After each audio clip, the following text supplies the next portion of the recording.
All right, potties, you're making a difference because of you and the people that listen to the show on Way FM terrestrially, if you want to call it that. We have sent over 47,000 meals to the people that are struggling in Ukraine after they've been displaced because of the war.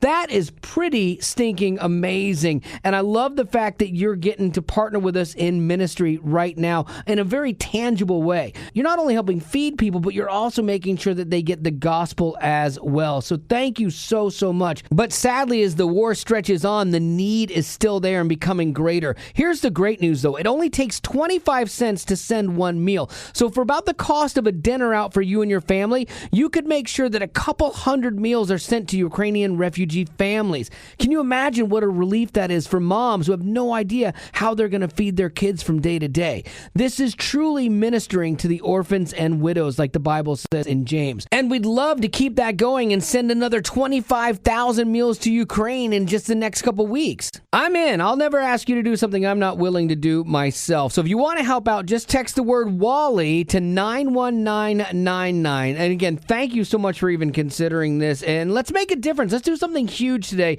Again, text the word Wally to 91999.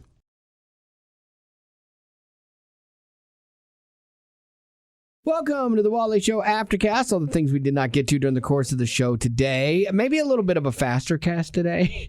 I've been struggling through the show for the last couple hours with a kidney thing, like kidney stone going nuts. And it hurts. Yeah, it looks like it hurts. Yeah. And so I actually caved in and took medicine.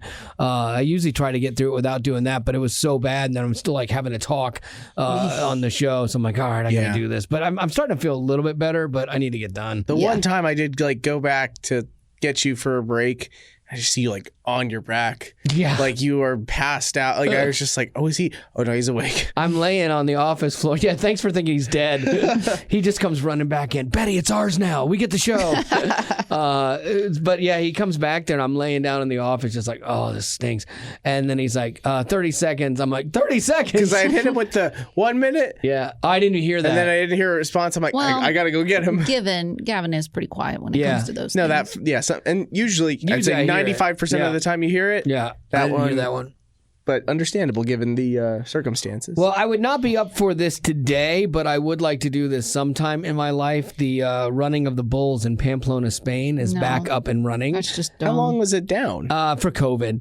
So a couple years, yeah. Good. And so now they are doing it again. But in no surprise news, 3 people were gored. 2 Spaniards and one dude from Florida, which checks out. Got him right in his airbrush T-shirt. No. And no, so like got him in a calf, but they said no serious injuries. But there's something about it that I would just think would be fun. But then there's also part of me that if you weren't at the tip of the bull's horn where it was really dangerous, like say you're just there in the beginning of it and the bulls start kind of running through and everyone kind of pushes and jostles and the bulls just run past you real fast and you're like, I didn't even really run, I just kind of watched them go by like a parade. Then that would not be exciting. So you're saying it's not exciting unless death is at your door. Exactly. You've got to be on that edge for it to be worth doing and worth telling your friends about. Yeah, I don't see it that way. Like I would much rather I wouldn't do do it to begin with. I sit there and laugh at the dumb people that are doing it. Really? Yeah. See, that's why, like, even in like, if I was going to be a cowboy, like, I wouldn't want to be the cowboy.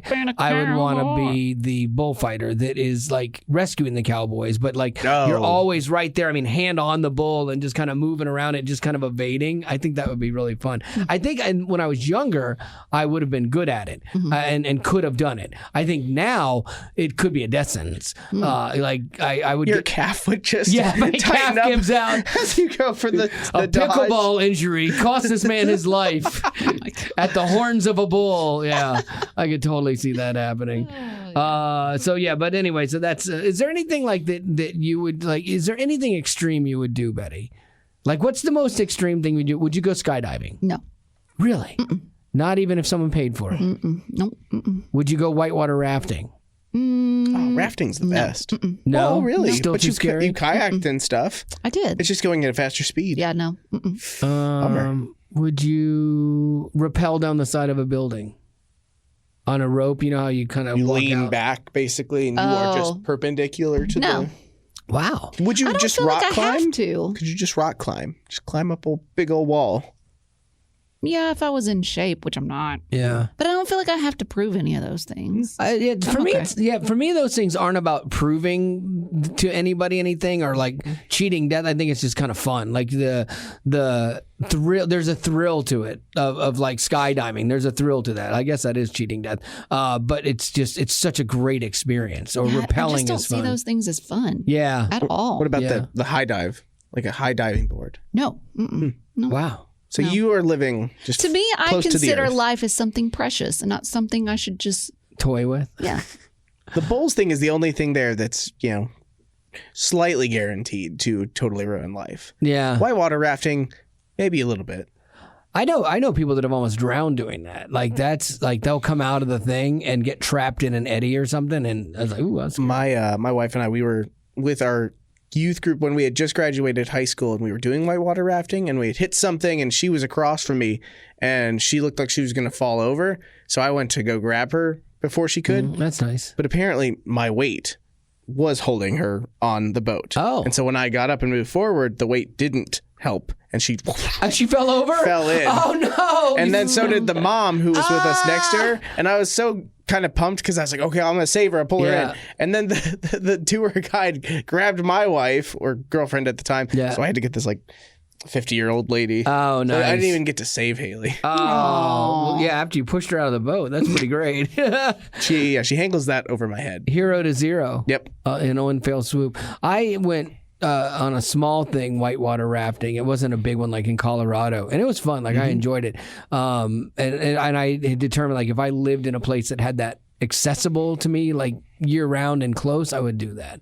But I would do it like in kayaks by myself. I think I would like that. Take a ducky down the. Yeah. They do it a lot in Chattanooga. Mm-hmm. And but I've only done the massive like 8-person raft. Sure. Duckies are like feel so much more temperamental to me because one swoosh with your paddle and you can redirect yourself so much. I like them both though. You fall over, and the one thing that I would be scared of is getting trapped underwater. Oh yeah, 'cause I've been trapped underwater a couple times, and it's not a good feeling.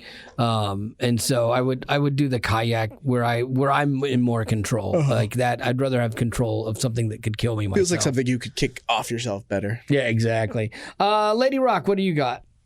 Well, Shark Week is coming up. I only know about Shark Week. I know when it's coming up only because of Sonic, the fast food restaurant, because they have a slushie that always comes out around Shark Week, and it's like their blue coconut something or other slushie, and then they put these gummy sharks on top. Yum. Shark Week has jumped the shark.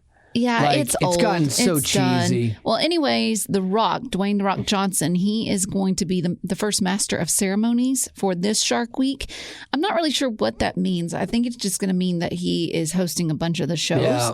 But some of the shows include the shark versus the kraken, See, or the pigs versus Jaws. Kraken's a mythical Why? thing, and so they'll do some CGI thing about who could win. Like remember when they did the Michael Phelps swims with the shark? You're Yeah. like, yes, this would be great. It was all computer. Yeah. Like, come on. Yeah, Like, it's just weak sauce. If you're going to do it right. yeah. I mean, I guess there's only so many videos of people getting bitten by a shark, and how many times can you see a shark jump up and eat a fake seal or eat a seal, like the airborne shark stuff, and then you've got to keep reinventing it every year. But if you have to do that and people are getting bored, maybe you should just come up with something new. Yeah, retire Shark Week. What other animal would be good? Badger Week? That would be good.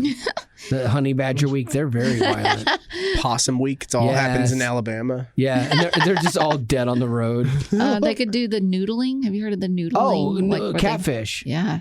That's Would you go crazy. noodling?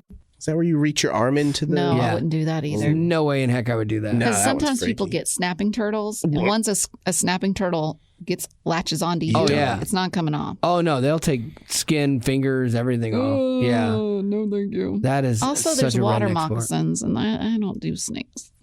But you did boating recently, and you had fun with that. But we didn't see any snakes, thank goodness. Yeah, if you're not, that's the thing. Like Tennessee's great. Like my wife doesn't like being in the water. I'm like, Tennessee's great though. She's like, there's snakes. I'm like, well, there's no alligators, and if you're not near the banks, you don't really have to worry about snakes. Right. Like out in the middle of a lake, Right. you're fine. Right. Like it's not as a long big as you deal. stay away from the banks, you're good. Yeah, I've toyed with the idea of renting a houseboat. and doing like a week vacation on a houseboat on the lakes in Tennessee. I just thought that would be kind of cool. And I'm just dumbfounded by the fact that you could go, I'd like to rent a houseboat, please. And it's like this big 30-foot houseboat, and they go, okay, here are the keys. Like, you would think you'd have to have some sort of boating course or something. Like, I grew up on boats, so it's not a problem for me. But then you would think that you'd have to have pass a test or something. I think you have to have your boating license if you're past the age. Past the year of 1988. Something like that. Yeah, if you were born after 1986 or whatever, you have to have your boating license. Yeah. And the reason I know that is because of TikTok. TikTok's amazing. Because I watched some guy, he's a TikTok guy, and he got into an argument with some guy at a boat ramp, and the guy was an off-duty cop, and the guy had quoted, like, you don't even have your boating license because you're born, after 1986. And so then the off-duty cop called his buddies, and they pulled these kids over and just fined them and read them the riot act, and like they hadn't even seen them do anything wrong. And the guy mentioned, well, you don't even have your licenses because you're born after 1986. And it was great because this kid knows how to edit, so he then cuts back to the edit of that guy saying, and he's like, see, this guy totally hosed me for this. That's the only reason I know that rule. So TikTok's great. It's amazing. What do you got for birthdays, Rock? Well, we've got one from Frank who wants to wish Genesis a happy birthday, I'm supposing. But happy birthday, turning 19. Nice. Says she's smart, witty, fun, enjoys reading, movies, and the Wally show. Oh, well, she is smart then. Come on, Genesis. Happy birthday. A military brat that has lived in 4 countries. Nice. Wow. If you could live in any country outside of the U.S., where would you live and why? Ooh. Originally, when I was a little younger, I would have picked a bunch of places in Africa, different countries in Africa, because I really like Africa, but it's a really hard life too. And so if it was ministry work, absolutely, I'd go do that. If it's retirement, I'm going to say Italy. I really, really, really liked Italy. And there's one place I still want to go. We have a trip planned next year, possibly to go to Portugal. It's like the number one place for expats or Americans to retire because the cost of living is so low there. Like somebody was telling me, they're like, oh yeah, they bought this 4-bedroom house in this place in Portugal with 7 acres and this great view and everything, and it was $145,000. Wow. And you can't get anything like that in the U.S. anymore. So your dollar goes way further in retirement down there. And so we're actually planning a trip down there to go see if maybe when I hang this up. So what about you, Rock? I'm going to disappoint you. Canada. Why?